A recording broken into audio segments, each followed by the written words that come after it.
যে আনিল প্রেমাদান পরম কাছো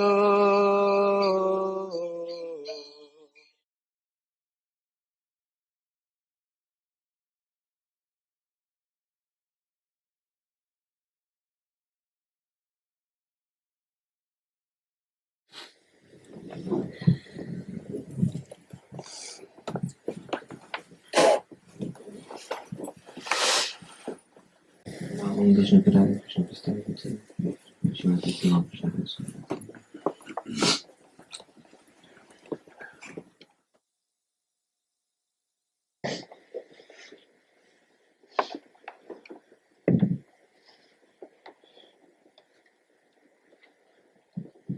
To me, his foremost characteristic was that he completely surrendered himself to Srila Prabhupada from the very first day. He may have sometimes made mistakes in his service, but he was completely sold out to Srila Prabhupada. And I had the fortune to become his disciple. And he wanted his disciples, as Prabhupada was mentioning, he wanted them to have the same experience that he had with his Guru. And he was very meticulous. And he was very demanding. But that's because that's how he served his Guru. I thought of just one example about how people may say, well, he was very intelligent, he was very expert. It's not exaggerations. He was an amazing person. He was not an ordinary person. I thought of just one example I could give, but I could sit here all night and give examples. In about 1994, in consultation with his godbrothers, he decided that his service to Prabhupada would become in the academic field. He struggled with that. He told me he struggled with that every day. And he asked, is this really what I should be doing? He would, I'm certain, he would have preferred to have been in Vrindavan,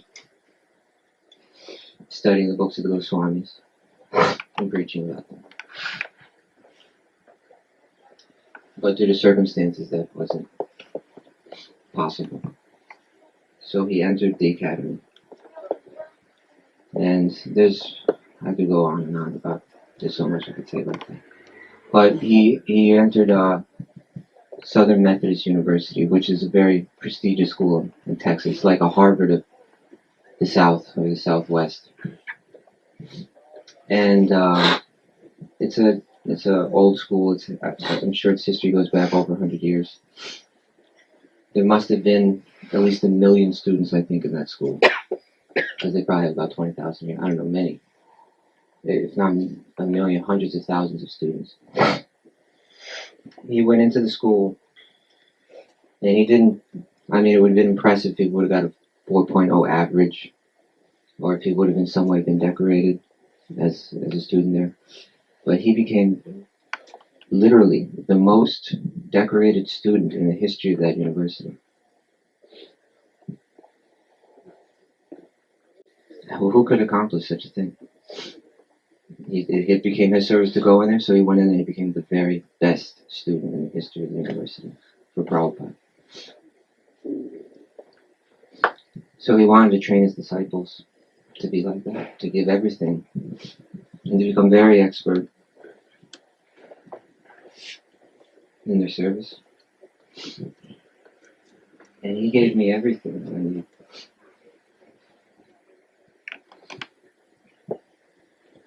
I used to chant japa with him every day.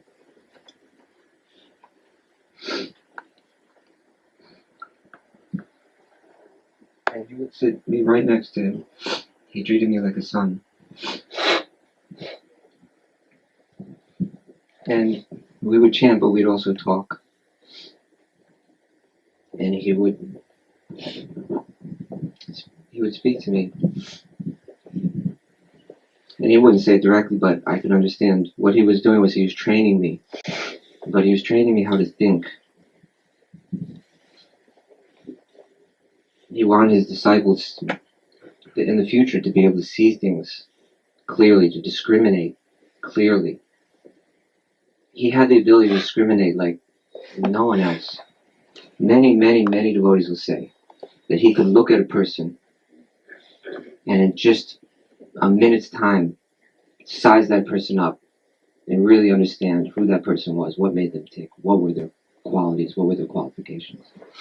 I saw him do it so many times, and I'm not saying it was a mystical thing, I'm saying Krishna gave him that intelligence. Prabhupada wrote to him and said that Krishna is giving him intelligence. I can only understand that it was due to his complete surrender that he was granted that type of ability. He had many, many abilities like that.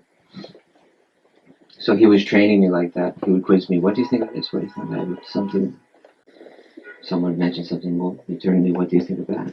And then I would answer.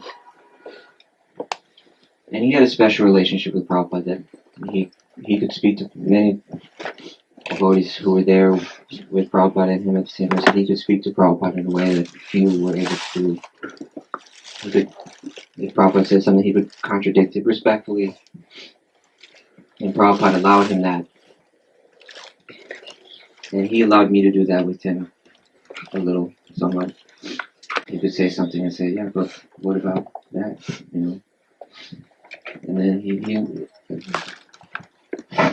through that kind of dialogue, he was training me day after day after day. I hope that someday that training I can put to use.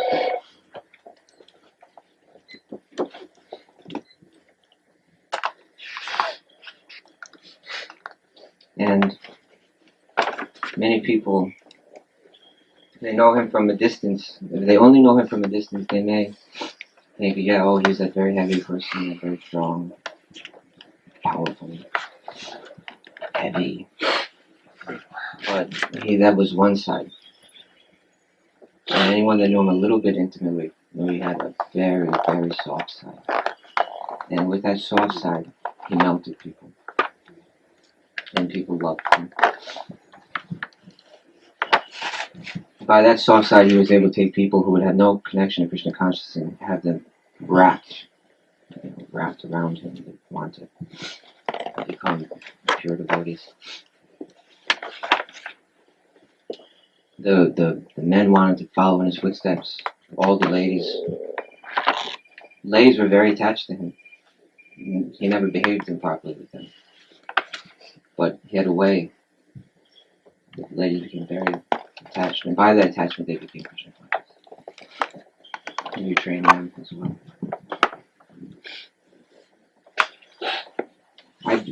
He opened a lot of his heart to me. And he allowed me to see things that maybe others never saw. I'm sure others did see, but many never saw. Sometimes in our movement, people are thinking, why don't the old leaders just step aside and let the new ones come up? And they might think someone who was first GBC for all those years, why doesn't he just move over and let others come in? Is he attached to that power, that position? He was attached to it, but he was attached to it, and I saw this. I know for certain. He was attached to that because he felt, Prabhupada gave me this, and I have to do it for him. Prabhupada trained me to do it, so I have to hang on and do it for him.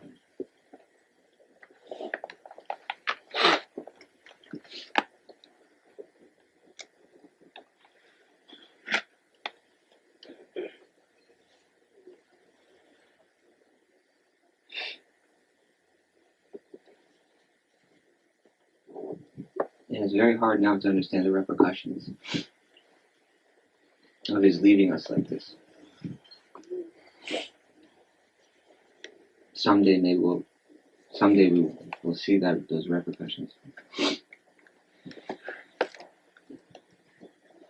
And it's very hard to understand why it's happening.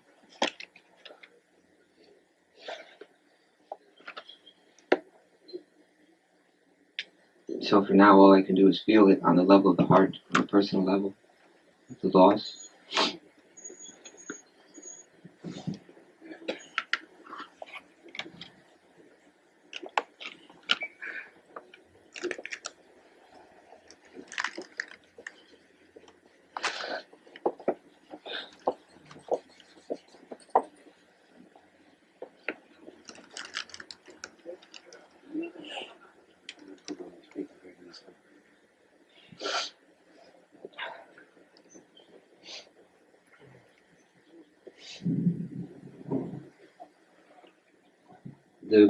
The Tamal Krishna Goswami that I remember the most is like Dhananamar said, the Vrindavan Tamal Krishna Goswami. He would take his disciples and so many others to all the holy places. And he teaches so many things about what it means to practice Bhakti. I think there's not enough of that in our movement. He had that realization that what this movement is all about is about loving Krishna and loving Krishna's devotees. And to do that, you have to go to the places of Krishna's pastimes, and you have to sit down with advanced devotees. You have to hear and chant those pastimes. And he taught us all this. And he taught us the way he taught us especially was the way that he associated with his godbrothers. And many, many times I was sitting in some holy place in Braj or Navadvip in a circle just like this with his very close associates, and I'd be sitting just on the outside of that circle and seeing how they associate. And he gave me that understanding that this is how one advances in Krishna consciousness.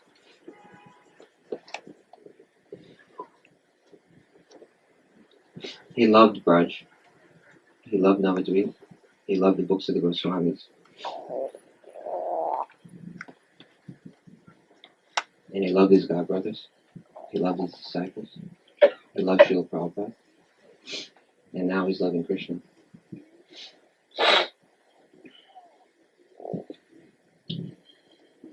And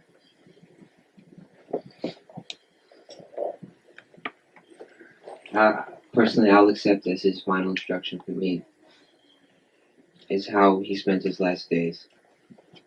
That he brought himself in a circle of very advanced devotees, and he just heard and chanted with them in the evenings. And I think for all his disciples, they should take that as their instruction now. Because this is one thing I learned from him. He surrounded himself by his godbrothers. And although he was very headstrong, he accepted their advice. He had two sides to his personality. He was a complex person. He was very headstrong. It's hard for a person who's so intelligent not to be like that. Because a headstrong person thinks, I know better. But when someone is so intelligent, usually they do know better. And they want to do things right. So he's very headstrong. But I also saw that he could become very humble.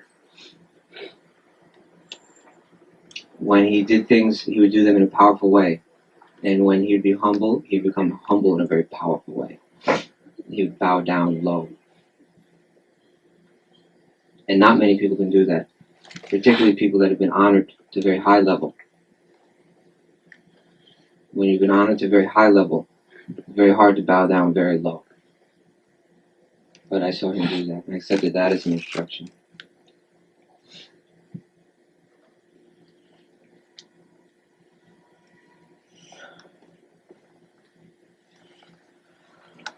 Those that got to know him intimately are very fortunate.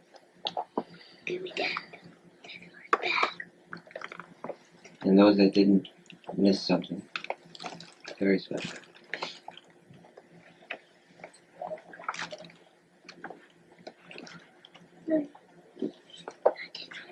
I saw how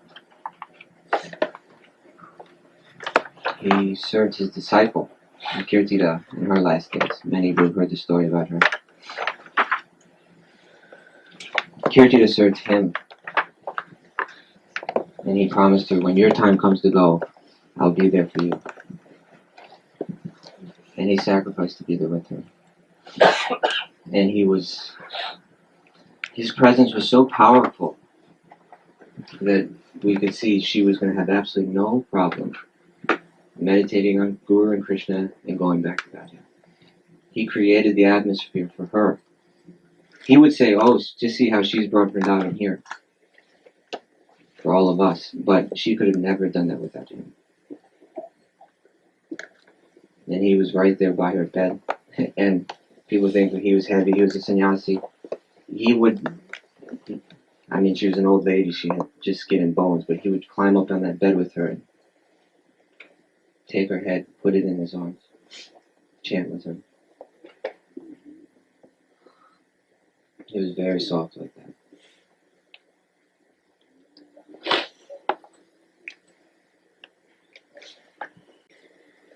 He accomplished things on so many fields. He accomplished things, or he instructed. I could sit here right now and speak for hours about the relationship between him and various deities. Between him and Sri Radha Chandri, Radha Nilamadhava, Little Radha Damodar, Big Radha Damodar, Radha Shamasundar. He had pastimes with those deities. He meditated deeply on those deities. Radha Govinda here in Brooklyn, he took sannyas before, and he meditated on those deities so much. I saw him chanting his japa with their picture in front of him. And he would teach his disciples how to worship the deities. Another instance like the one you saw once, God's sister. One deity was being moved from one place to another. And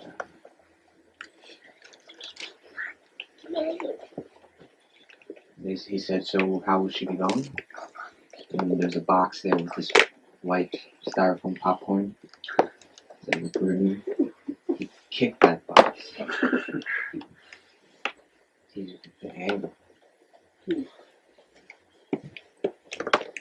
said, you want to travel in that box?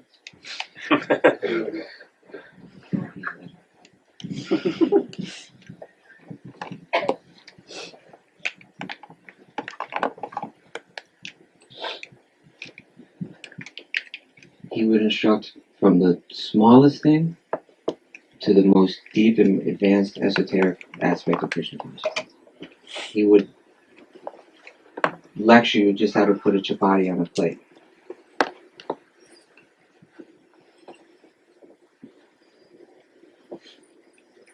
But if you listened and if you took it to heart, it could change you could change your whole behavior. If you actually accepted it, it could change you. And those that accepted it did change.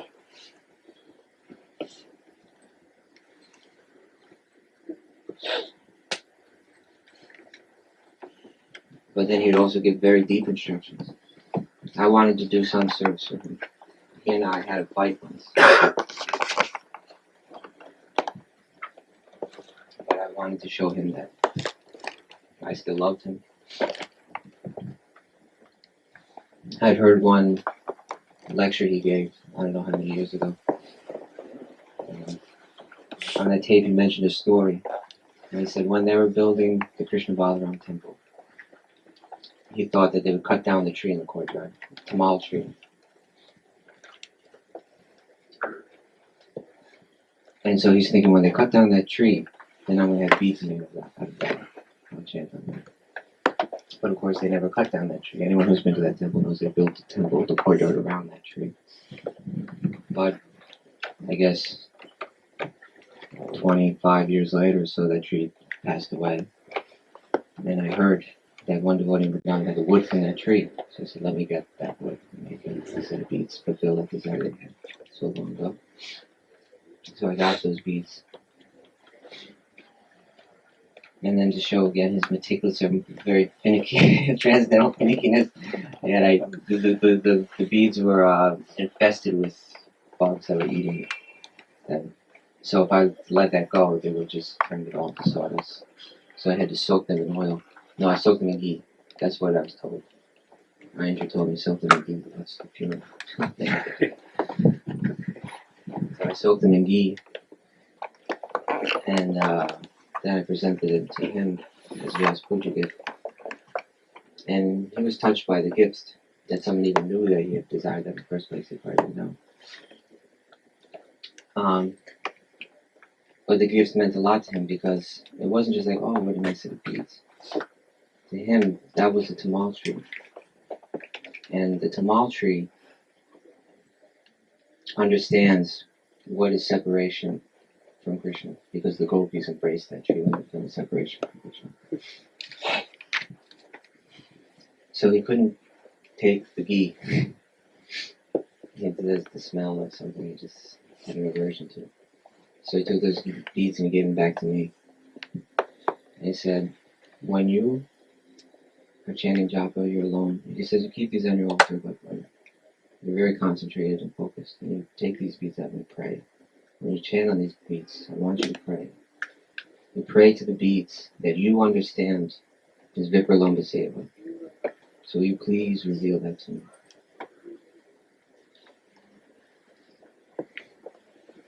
He cared so much. He wanted to give his disciples everything.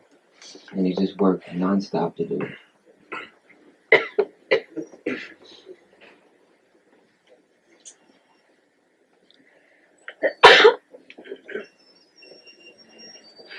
So for those of us that knew him well, we have many memories. And for those of you that never knew him, you should try to contact him some way. Devotees like this are our access to understand Bhakti.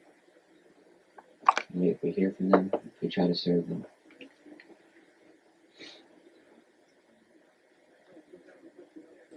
I don't know, I'll miss him very much.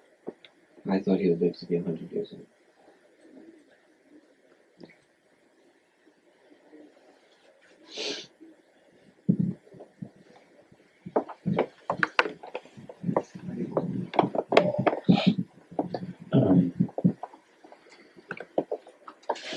Before we have Kirtan, I wanted to make a couple of practical announcements, and I also wanted to say a few words. Tomorrow morning, His Holiness Remembrances Swami is giving class in the Broken Temple at 7:15, greeting the devotees and Srimad Bhagavatam class. Tomorrow evening, here at 26 Second Avenue, His Holiness Remembrances Swami will give the program starting at 6:30. And we have a feast, and then we will go out on Mahaharinam at the Times Square reading from here at 2nd Avenue. So, anybody like to attend, please come and join us. I met His Holiness Tamal Krishna Maharaj in the first week of my joining the Brooklyn Temple in 1987. I was chanting my japa in the temple. I was sitting on the floor. It was brand new, imported from Germany, and he was chanting his japa also. He came up to me. He said, "Oh, what is your name?" And he said, "My name is Tamal Krishna Maharaj. What is your name?" He just came right up to me and introduced himself personally and introduced myself. He encouraged me and gave me guidance. I considered, after a month or two of association, I was considering to take an initiation. This was one of the persons I was considering. But then I didn't have very much association at all the next years. But I met his disciple, Kaustubha Prabhu. And through Kaustubha Prabhu, I've actually really met Tamal Krishna Maharaj. Because, of course, Tamal Krishna Maharaj had a reputation. And he gave wonderful classes of, certain fearful, because this awe and reverence was certainly there because he was such an awe-inspiring, powerful person. And he was, you had this feeling he was like a lion. He was like a giant. He just such tremendous power was emanating from him. So that could be fearful, but then once you also get to know the person, and he basically really was this, and also hearing from Kaustubha very often, he was testing you very often. He was just testing you, how conscientious are you with what you're doing? Why are you doing this? What are you doing? Do you really want to become a devotee? Why are you becoming a devotee? Become conscious. I did not get much association. He recognized me because I was doing Sankirtan over the years and years, and we developed, a little bit of association. We visited the Delos temple once on traveling Sankirtan on our summer tour, and he just, out of the blue, he just gave me a gift. He gave me a brand new kurta, and it was fit perfectly. And I was just overwhelmed by it. I just came out of the blue. I didn't expect that from him. He was like such an exalted person. I really tiny, very little. I didn't, he knew me, but as a gift, he gave me this person. He gave it to me as a gift. So he really, a real gentleman, very, very wonderful gentleman, and he was an aristocrat. He was definitely an aristocrat.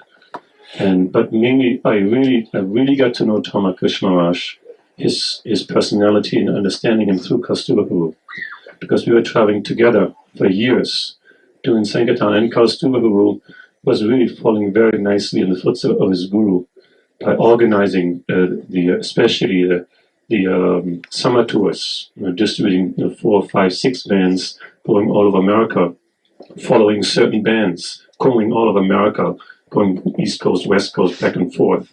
And this takes some organization and thinking and planning. And in Kaustubha Prabhupada very soon emerged as the natural and most qualified person to lead those parties. And I always saw Tamal Krishna Maharaj behind it. I would say this is, and he was always telling me how he got trained, how his, we would talk like disciples do. They talk about their gurus. So when he would talk to his guru, I learned so much the way he would train him, and so I developed a very, very, very great appreciation. And he also really became a father figure for me, a very, very important person. When I moved to Manhattan, started the preaching here, Brahmachari Ashram, Bhaktivedanta Ashram. I went to several senior Vaishnavas to get their blessings. Actually, it was Rath Yatra time, so many sannyasis came through New York, and I presented my idea, my desire, and they all gave me their blessings, etc. And students of Bhaktivedanta Swami, everybody. Tamal Krishna Maharaj was not around. I never could communicate with him because I didn't have a relationship to write him anything. I was not really. I was off his radar in that sense. I didn't have that relationship with him. But it was always my desire, and I always feel this always was my desire over the years as Krishna's, by the mercy of the Vaishnavas and Dayananda Prabhu's association and all the Vaishnavas, how the preaching is being successful here. I always have this desire and this longing to do something. One of our main inspirations that inspires me is, to do something here in New York and get the blessings, to satisfy Tamal Krishna Maharaj, because he's such a New Yorker. When I think of him, I just really he's a New Yorker. He's from New York, and the way his preaching here, I never really experienced to some extent. It's like really. There's no better preacher for New York City than Tamal Krishna Maharaj. He's just so intelligent and is so able to, as we heard, to assess a person's character. When he was in New York City, such a melting pot. So it's like, he fits so perfectly, and plus he's so dear to Srila Prabhupada. When you see these Prabhupada memories, when he talks about Srila Prabhupada, his consciousness, or every fabric of his body is made up of Prabhupada's instructions. There's no separation. There's no separation. Not a needle goes between him, his desires, and Srila Prabhupada's desires. So that's why he was so empowered, because he was so, as we heard, he was so surrendered to Srila Prabhupada. There was no difference, and so I also really felt, I want that person's blessing. I need that person. Well, to make my spiritual life successful, I need that person's blessings. Like when you would see one of these proper memories at the very end, one of the last sections. There's like 3-4 devotees in the videos, and at the very end to finish up that section. So it's the last statement of one of Prabhupada's disciples, and he had one of the last ones, and I can't remember exactly, but something to the meaning that, of course, he was talking about Prabhupada and maybe about what happened to the Gaudiya Math and everything, and his godbrothers and everything. And he said when Srila Prabhupada told him, he quoted Srila Prabhupada saying that I inherited the legacy of my Guru Maharaj, And when Tamal Krishna he said it right into the camera, he was like, I mean, he was such, such a proud son. He was about his father. He was, he felt so. He was really reflecting Prabhupada's dedication, determination. I really saw the whole Guru Parampara going all the way back to Krishna, the way he was like he was so dedicated. He was so completely sold out. So my in order for our preaching, our little endeavors here in New York to be successful, without the blessings of Tamal Krishna Maharaj, my life is not complete. So and now what to do? My realization is that actually by his disciples, specifically by his disciples, and certainly by his godbrothers, for me it is more you, Kastura Guru, because you really introduced me. I really got to know your spiritual master through you and your thinking and the way you also actually again mold your own identity around your spiritual master's identity. So and I think through hopefully getting your association and certainly the association of your other godbrothers and the godbrothers of your spiritual master, I think it is still possible actually to please in such exalted personality as His Holiness Srila Tamal Krishna Goswami Maharaj Ki. Thank you very much.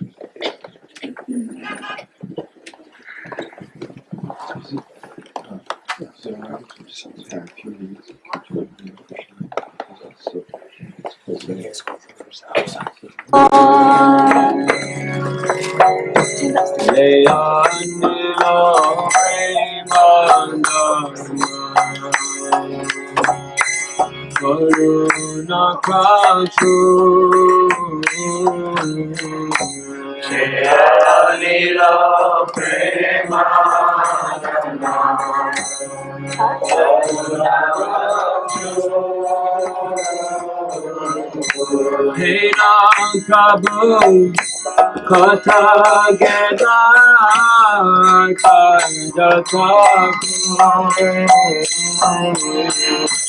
Hey Ram Prabhu, Katha Geda,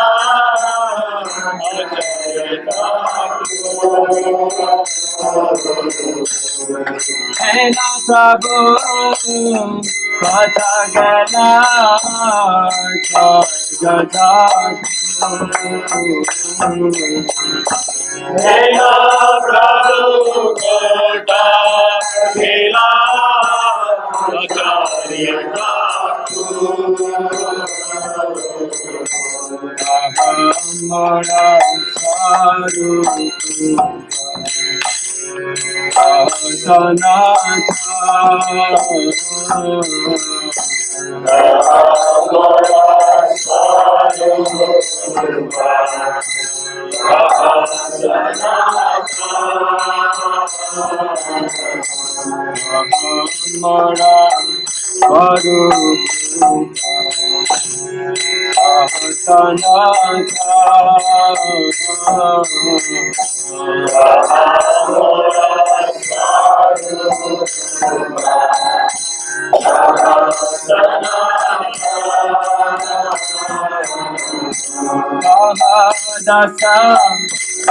Raghunatha Bhakti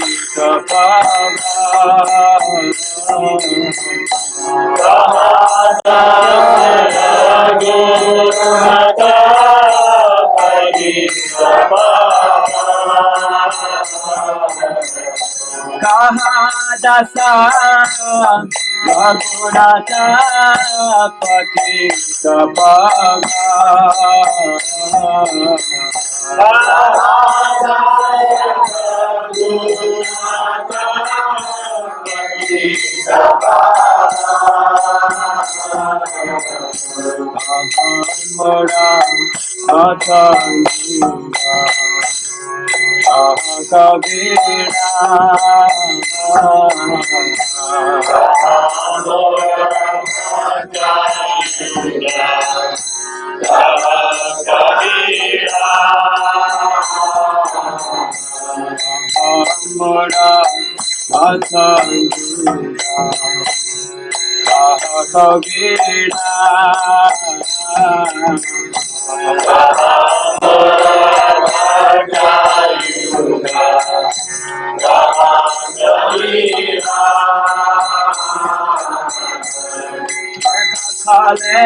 He who brought the treasure of divine love, who was filled with compassion and mercy, where has such a personality as Srinivasa Acharya gone? Where are my Swarup Damodar and Rupa Goswami? Where is Sanatan? Where is Raghunath Das, the savior of the fallen? Where are my Raghunath Bhatta and Gopal Bhatta? And where is Krishnadas Kaviraj? Where did Lord Gauranga, the great dancer, suddenly go? I will smash my head against a rock and enter into fire. Where will I find Lord Gauranga, the reservoir of all wonderful qualities? Being unable to obtain the association of Lord Gauranga, accompanied by all of these devotees in whose association he performed his pastimes, Narottam Das simply weeps.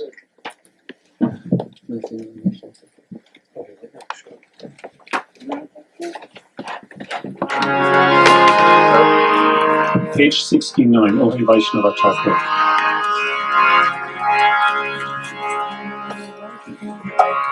Ohe Vaishnava Thakura, Gayara Sagara, Veda Segara Kori.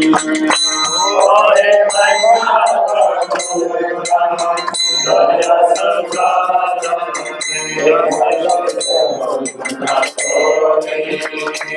Ohe Vaishnava Thakura, Veda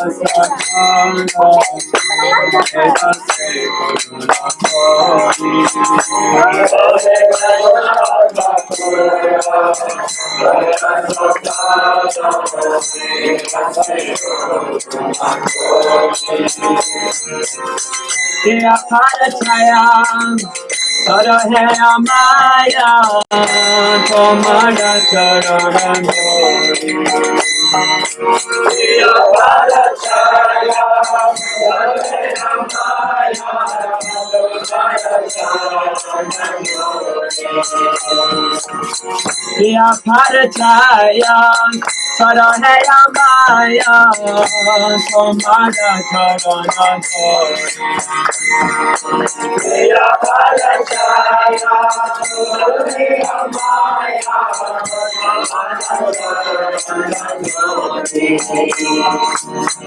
Jaya Vegatami Jaya Dosha Sodi Jaya Guna Devudase Jaya Vegatami Jaya Dosha Sodi Jaya Guna Devudase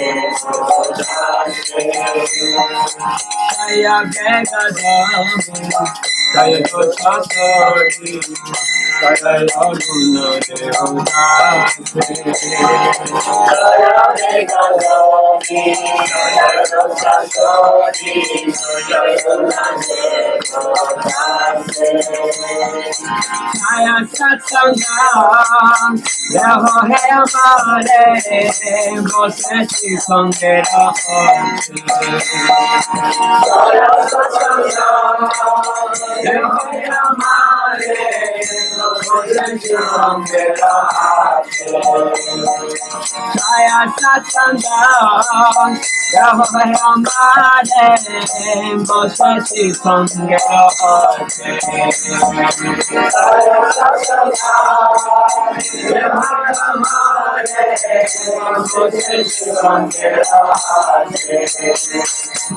Ekatiyama, Mahipayabala, Harinama Sankirtane.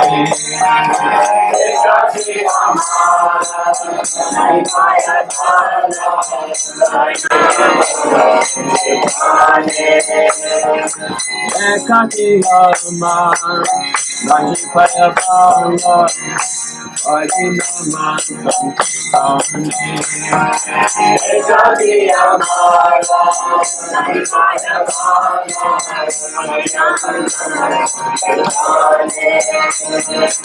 Ome Kripakare, Sarabendo Deyan, Deho Krishna Namadane.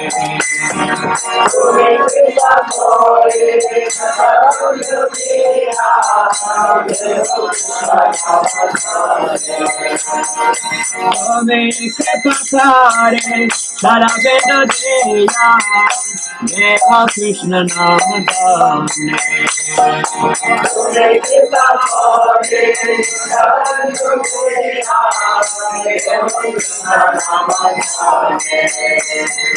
Krishna Tamal Krishna Pada Kamala Shipati Ate Krishna Tamal Krishna Pada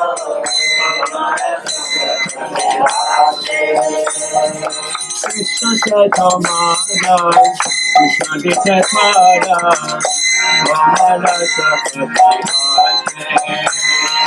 Krishna Chaitanya, Krishna Chaitanya,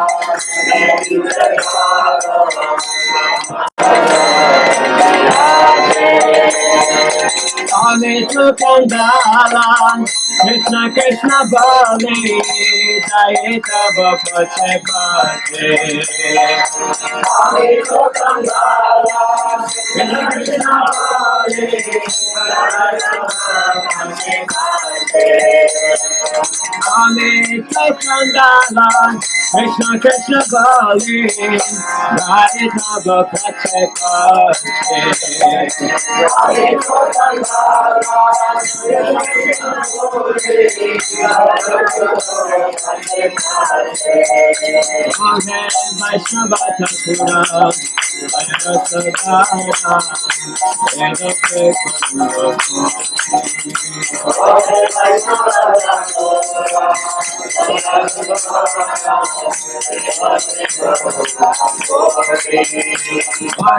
Vaishnava Thakura, Jaya Sadhana. edase karuna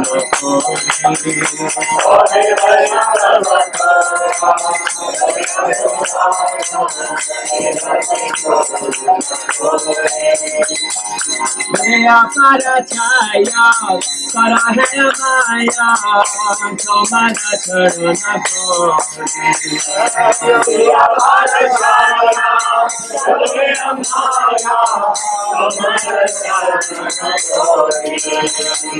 Maya Parachaya, Parahaya Maya, Tomara Maya Parachaya, Parahaya Maya, Tomara Charana Maya Parachaya, Parahaya Maya, Jaya Satanga, Deho Haya Mare, Mosachi Sangera Hachi. Deho Haya Mare, Mosachi Sangera Hachi. Ome Pepa Kore, Sarabeta Deya, Deho Krishna Namadane.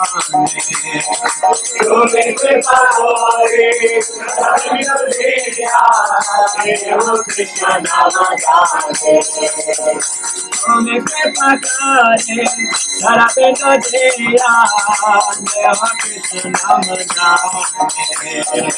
Ome Pepa Kore, Sarabeta Deya, Deho Krishna Namadane. Ame to Kandala, Krishna Krishna Bale, Daika Bhakti Ame to Kandala, Krishna Krishna Bale,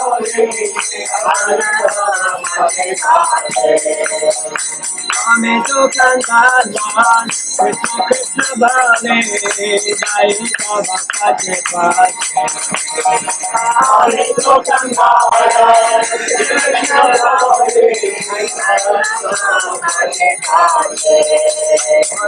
Vaishnava Thakura, Bhairasa Gara, Edase Karuna Kori.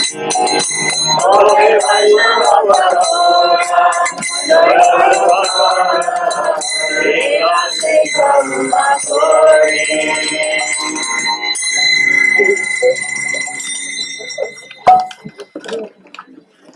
O Venerable Vaishnava Thakur, O Ocean of Mercy, be merciful to this servant of yours, and purify me with the shade of your lotus feet.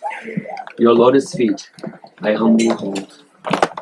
By helping me control the 6 urges, and purifying me of the 6 faults, bestow upon this servant the 6 good qualities. O Master, please give me the 6 kinds of holy association.